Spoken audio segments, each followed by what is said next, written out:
हर हर महादेव, जय भोलेनाथ, जय Shiv Shankar. Over thinking, depression आजकल समाज में बड़ी भारी समस्या है। इस समस्या का समाधान हम आपको इस वीडियो में बताएंगे। वीडियो अंत तक देखना। आप हिंदू हैं, मुस्लिम हैं, सिख हैं, ईसाई हैं या किसी अन्य संप्रदाय से संबंधित हैं। हो सकता है आपकी विचारधारा कुछ और हो, लेकिन ओवर थिंकिंग की समस्या तो संपूर्ण मानव जाति में प्रवेश कर चुकी है। इससे छुटकारा कैसे प्राप्त हो, शिव योग के माध्यम से हम आपको बताने का प्रयास करेंगे। वीडियो अंत तक देखना। सारी जड़ क्या है, क्यों हम ओवर थिंकिंग करते हैं, डिप्रेशन क्यों है। तो सबसे पहले हमारी इस बात को मान लेना कि जो यह समस्या है, इसका समाधान केवल और केवल आत्मा के पास है। किसके पास है? आत्मा के पास। देखिए, हम आध्यात्मिक दृष्टिकोण से आपको समझा रहे हैं तो बातें तो वही आएंगी, अध्यात्म की ही बातें आएंगी ना। अब तभी मैंने आरंभ में कह दिया, आप किसी भी संप्रदाय से संबंधित हो, लेकिन इस वीडियो को अंत तक अवश्य देख लेना। सारी समस्याओं का समाधान आपकी आत्मा के पास है। हम सब आत्मा है, हम यह शरीर नहीं है। हमने इन शरीरों को अपना स्वरूप मान लिया है, जो हमारी अविद्या है। यह अविद्या जैसे ही समाप्त होती है तो केवल आत्मा शेष रह जाती है। बस जो शिव है, शिव ही रह जाता है, दूसरा कोई नहीं रहता। तो सनातन के पास सारी समस्याओं का समाधान है। सनातन यानी आत्मा, आत्मा यानी शिव। तो शिव योग के माध्यम से हम आपको समझाएंगे कैसे। पहले कारण बताएंगे, क्यों ओवरथिंकिंग क्यों उठती है, फिर उसका समाधान बताएंगे। जो भी समस्याएं हैं वो कहां से आरंभ होती है? हमारी ज्ञान इंद्रियों से। इंद्रियां जो हमें संसार का ज्ञान देती हैं। आंखें देखती हैं, कान सुनते हैं, नाक गंध महसूस करता है। तो सारा ज्ञान हमें ज्ञान इंद्रियों के माध्यम से होता है।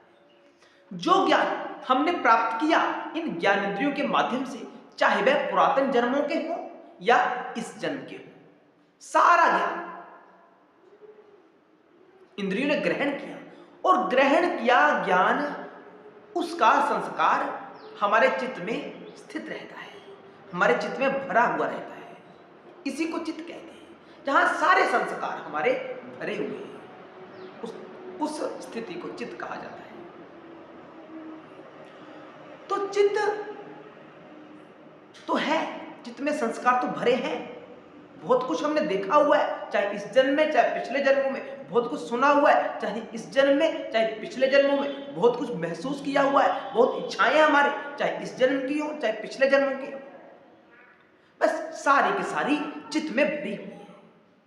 और इसी चित्त से हमारा मन एक्टिवेट हो जाता है, हमारा मन सक्रिय हो जाता है। मन संकल्प विकल्प करना आरंभ कर देता है।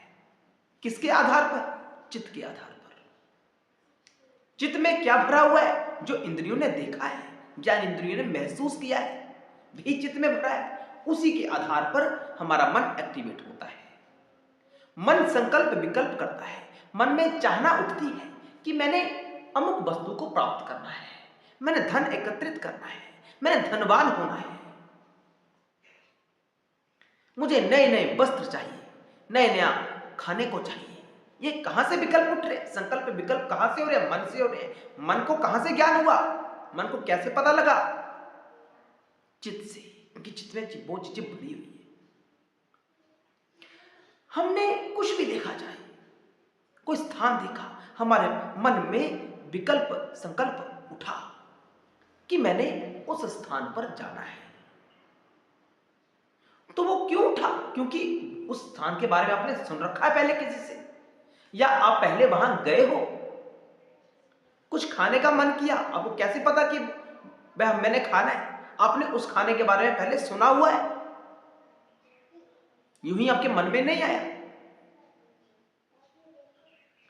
तो जो भी मन में आता है उसका आधार चित्त है, और चित्त का आधार हमारी ज्ञानेंद्रियां हैं, जो ज्ञान प्राप्त किया है। और मन से हमारा जब मन में संकल्प विकल्प उठता है, कोई चाहना उठती है, तो बुद्धि निर्णय करती है। क्या करती है? निर्णय, बुद्धि करती है कि जो चाहना मन में उठी उसे पूर्ण कैसे करना है, किस साधन के माध्यम से उसे पूर्ण करना है, ये बुद्धि निर्णय करती है। और फिर बात कहां जाती है बुद्धि के बाद? हमारी कर्म इंद्रियों के ऊपर, जो इंद्रियां कर्म करती है। तो समस्याओं की जड़ चित्त है, और चित्त की जड़ हमारी ज्ञान इंद्रियां हैं। हमने यूं ही अनावश्यक ज्ञान अर्जित कर रखा है, अनावश्यक विषयों को अपने भीतर समाकर रखा हुआ है, अनावश्यक, जिसकी कोई आवश्यकता है ही नहीं। हम कोई भी दृश्य देखते हैं, उसका संस्कार अपने भीतर प्रवेश कर देते हैं। यहीं से समस्या है। हमारी खाने से तृप्ति नहीं होती, हम नई नई चाहना करते हैं, मैंने ये खाना है, वो खाना है। क्यों? क्योंकि संस्कार भरा भरा आपके चित्त में, आपने इच्छाएं की हुई है, आप उन विषयों में फंसे पड़े हैं पहले से, तभी तो संकल्प विकल्प मन में उठाना। सोचो, अगर कोई विषय आपने देखा ही ना हो, कोई सुना ही ना हो, तो आपके मन में वह विचार आएगा कहां से? नहीं आ सकता। कोई तो साधन है, साधन कहां से? ज्ञानेंद्रियां। ज्ञानेंद्रियां देखा हुआ है, भटकी हुई है पहले से। तो चित्त जिस जीव का चित्त जितना भरा होगा, उसके भीतर उतने विचार उठेंगे। कोई कोई जीव ऐसा होता है कि वह अनावश्यक बातें सोचता ही नहीं है, केवल वह काम की बात करता है। और आपने देखा होगा ऐसा व्यक्ति परेशान नहीं होता है। जो कम सोचता है वह परेशान नहीं होता है, क्योंकि उसके भीतर संस्कार ही नहीं है ज्यादा, उसका मन संकल्प विकल्प ही नहीं करता है। जब मन संकल्प विकल्प करेगा ही नहीं, तो उसकी बुद्धि कैसे कार्य करेगी? क्या निर्णय करेगी? जब बुद्धि निर्णय नहीं करेगी, तो कर्म इंद्रियां कार्य क्या करेंगी? तो उसका कार्य भी सीमित हो जाता है। और इन्हीं को तो हमने सीमित करना है। देखिए, समझना मेरी बात, विचार क्यों आते हैं? क्योंकि हमारी असंतुष्टि रहती है, हम संतुष्ट नहीं है। असंख्य जन्म हमने प्राप्त किए, वासनाएं हमारे भीतर भरी पड़ी है, हम संतुष्ट नहीं है। हम चाहते हैं कि कुछ और हो जाए, कुछ और मिल जाए। लेकिन ये सारे जो विषय हैं, इन सब का विनाश होता है। हम सत्य की तरफ तो है ही नहीं। तो शिव कहते हैं कि उन्हीं विषयों को अपने भीतर समाहित करो, उन्हीं विषयों का अपने चित्त पर प्रभाव रहने दो जो आपके काम के हैं। जैसे शंकर जी की भक्ति, शिव की भक्ति, ये काम की बात है, तो उसको चित्त में समाओ। चित्त में जब शिव की भक्ति भरी होगी, तो मन संकल्प विकल्प क्या करेगा? शंकर जी के संबंध में ही करेगा। और जब भीतर शिव ही शिव गूंजता है, तो आप मुक्ति की तरफ चले जाते हैं, आप आत्मभाव में स्थित होना आरंभ कर देते हैं। समस्या, हमने संसार को भरा हुआ भीतर, और संसार ही हमारे मन के ऊपर छाया हुआ है। और मन संकल्प विकल्प इच्छाएं भी संसार ही करता है। संसार की कभी इच्छाएं पूर्ण नहीं होती, जब पूर्ण नहीं होती तो असंतुष्टि सिद्ध होती है। जब असंतुष्टि होगी तो जन्म मरण होगा बार बार, और जन्म मरण बार बार होगा तो चित्त में संस्कार बढ़ते चले जाएंगे बार बार, क्योंकि संतुष्टि तो होगी नहीं। आज आपने भोजन किया, आपकी तृप्ति हो गई, क्षण मात्र में होगी, ये परमानेंट आनंद नहीं है, क्षणिक है। आपने उस स्थान को देख लिया, आपका आनंद वहीं समाप्त हो गया। तो जीव ऐसे ही असंतुष्ट रहता है, इसलिए भटकता है। और जितनी थिंकिंग उसके मन में आती है, वो उसने भरा हुआ पहले। तो समाधान है, जो भरा हुआ है उससे बाहर निकलो, सारे विषयों को देखो। देखा आपने, लेकिन उसका प्रभाव अपने चित्त पर मत आने दो। देखा, मेरे काम का नहीं, छोड़ दिया, बस भोजन किया, ठीक है, मिल गया, ठीक है, खाया, आगे। चित्त पर प्रभाव नहीं पड़ना चाहिए। जो प्रभाव संस्कार चित्त पर आ गया वो आपको पुनः जीवन प्राप्त करने के लिए विवश करेगा। आप जीवन ग्रहण पुनः करोगे, ये सत्य है। आगे समझो बातों को। साधनों से भरपूर व्यक्ति की अपेक्षा जिसके पास साधन नहीं है, जो निर्धन है, वो ज्यादा संतुष्ट रहता है, क्योंकि उसका चित्त खाली है। वह ज्यादा संकल्प विकल्प करता ही नहीं, इच्छा ही नहीं है उसे, वह सुखी है। सुख तभी प्राप्त होता है जब हमारे भीतर संतुष्टि का भाव उत्पन्न होता है। हमारी संतुष्टि खोई हुई है, हमने खो दी अपनी संतुष्टि। हम स्वयं को असंतुष्ट पाते हैं कि मुझे ये नहीं मिला, वो नहीं मिला, यूं ही भटक रहे हैं, भटकते ही चले जाएंगे। तो थिंकिंग तो आएगी ना, जब हमारा अंदर सारा सामान भरा हुआ है तो विस्फोट तो होगा ही। विस्फोट कैसे होगा? थिंकिंग आएगी, मन संकल्प विकल्प करेगा, सोचेगा बार बार। पैसे वाले के जीवन में झांक कर देखना, वो भटके हुए हैं, पूर्ण रूप से भटके हुए हैं। ऐसा नहीं है कि किसी के पास पैसा ज्यादा तो बड़ा संतुष्ट है, नहीं, ये आपको बाहर से लगता है, भीतर से ऐसा 1% भी नहीं है। सब दुखी है, पैसे के पीछे सब भाग रहे हैं, लेकिन पैसा प्राप्त हो गया फिर दुखी। क्या पता चला कि पैसे से संतुष्टि प्राप्त नहीं होती है। संतुष्टि कहां प्राप्त होती है? जहां हो वहां संतुष्ट हो जाओ, खुश हो जाओ, बस। जो आपके भाग्य में होगा मिलकर रहेगा, जो भाग्य में नहीं होगा वो कभी नहीं मिलेगा। आगे भोजन की सीमित ही खा पाते हैं। हम कितना भोजन करते हैं? हमसे कहीं ज्यादा भोजन एक पशु करता है। हमारी तुलना नहीं की जा सकती पशुओं के साथ। पशु भोजन अधिक करते हैं, हम भोजन कम करते हैं। तो बलवान कौन हुआ, बड़ा कौन हुआ? पशु बड़ा हुआ हमसे। अगर भोजन के मामले में देखा जाए तो पशु हमसे बड़ा है, वो ज्यादा खाता हमसे।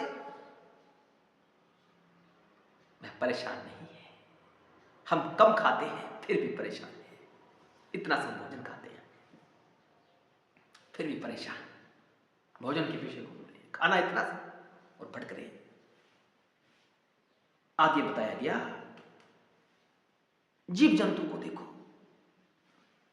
पशुओं को देखो, जहां चले गए उसने उसी स्थान को अपना घर मान लिया।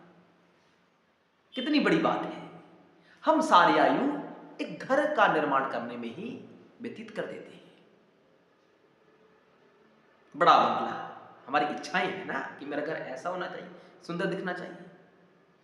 हम परेशान रहते हैं, सारा जीवन परेशान रहते हैं उस मकान को बनाने के लिए। लेकिन पशु देखो, जहां चले गए वही प्रसन्न, वही उनका घर है।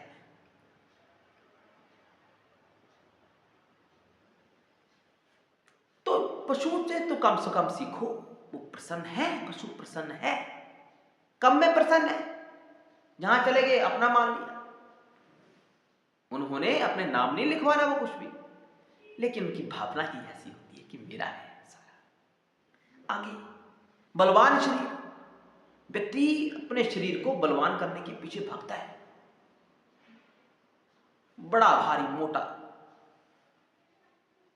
तो पशु की मुकाबले में हम कहीं नहीं ठहरते, पशु हमसे आगे है। सांड का मुकाबला नहीं किया जा सकता, गधे का मुकाबला नहीं कर सकता मनुष्य। पशुओं का सामना भी हम नहीं कर पाते, और इन विषयों के पीछे हम भटक रहे हैं। अपने शरीर को बड़ा करना चाहते हैं, मकान बनाना चाहते हैं, धनवान होना चाहते हैं, और यही हमारे दुख का कारण है। झांक कर देखो, पूरे विश्व में देखकर झांक कर देखो कि कौन प्रसन्न है। वही प्रसन्न है जिसके पास साधन कम है, और साधन कम है और उसकी संतुष्टि है। जो उसके पास है उसी में संतुष्ट है। एक ही रास्ता है कि अत्यधिक ज्ञान को अपने भीतर प्रवेश मत करो। जो आवश्यक है वही बस, अनावश्यक विषय हमने अपने भीतर भर रखे हैं, वही बार बार उठते चले जाएंगे। ओवर थिंकिंग तो होगी ना। और आगे महंगा कपड़ा, कितना कपड़ा पहनते हो, और सारा सारा जीवन व्यतीत कर देते हैं इन्हीं विषय के ऊपर।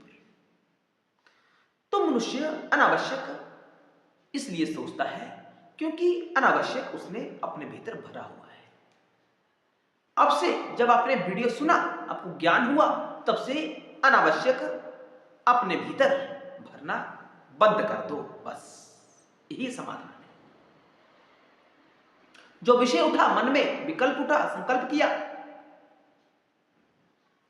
कहो नहीं, मेरा कोई लेना देना नहीं उसके साथ। इतना सा भोजन खाना है, इतना सा कपड़ा पहनना है, इतना सा धन चाहिए जीवन यापन के लिए। ज्यादा मिल जाए तो उसे स्वीकार कर लो, नहीं मिले तब खुश रहो कि जितना मेरे पास मेरे भाग्य में होगा मुझे प्राप्त हो जाएगा। तो यही समाधान है डिप्रेशन से बाहर आने का, ओवर थिंकिंग से बाहर निकलने का। ये शिव योग के माध्यम से समझाया हमने आपको। शंकर जी का रास्ता एकदम साफ सुथरा है, स्पष्ट है, इसकी कोई काट नहीं है। हर हर महादेव, जय शिव शंकर, जय भोले।